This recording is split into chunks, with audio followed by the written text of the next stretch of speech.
Definitely was it. And then when Herc started the merry-go-round, remember, anybody who was there at that time, they knew Herc only had one copy of Apache, okay?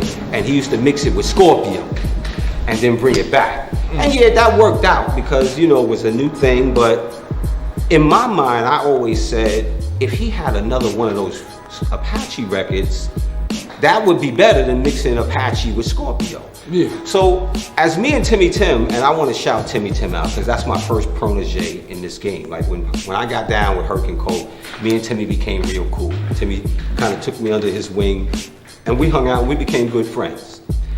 But to make a long story short, we was at the Hevelow one day and I knew Herc's birthday party was coming up. And I said to myself, a good present for Herc would be a second copy of that Apache record. Now back then, records was colored black.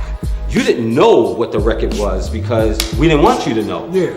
And that's why people came to Cool Herc's because he was the only one spinning that joint. So we at the Hevelow one night and I'm watching and Herc walks to the door, him and Coca, you know, doing their thing because it's late now. You know, they done made the money already. So they out there doing their celebrity thing and I said to Timmy, let me see the album cover of that Apache. And me and Timmy cool at this point, so he showed it to me. Mike Finest, incredible bongo rock band. Exactly. I said, now put that shit away before Herc comes. Because if Herc see this, he gonna go through the roof. Yeah. So no problem. So now, I had a little job after school. I used to do this little messenger job, and during my trips back and forth delivering packages, I would go to like Jimmy's Music World, Tower Records, and look in the dollar section. Cats don't know about that. That when you buy vinyl, they had a dollar section where they put all the old joints there, and they were $1.99. And I was in Jimmy's Music World, and I was digging in the crate, and I found 2 copies.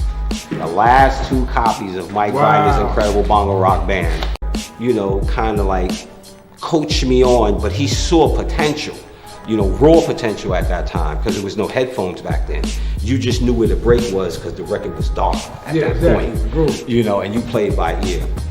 So because Herc had seen me play, you know, he knew I had, you know, aspirations to want to play music. So to make a long story short, it was Herc's birthday night and I walked into Hevelow. And I walked up to Herc while he was on the set and I said, happy birthday, shook his hand, and I gave him the album. He couldn't believe it because he couldn't find it. Yeah. Nobody could find this album. And I found it. And I gave it to him. And Lord and behold, Herc took it out. He was like a kid with a new toy. He opened that album as quick as I gave it to him, put it on, and cut Apache. And everybody anticipated Scorpio coming. But all of a sudden, Apache came back. Yeah. And everybody went nuts. Because now they know, oh, it's on now. He got 2 of those. Exactly. You know, and even Timmy ran up to the stage and he looked in the crate because he wanted to see this album. And Herc like, Timmy, what are you doing? Get out of here. You know, and long story short, the night went on about 2, 3 in the morning. You know, Timmy's playing at the birthday party. I'm sitting over by the bar and Herc came up to me and he says, Clark, would you like to give Timmy a break? And I said, sure.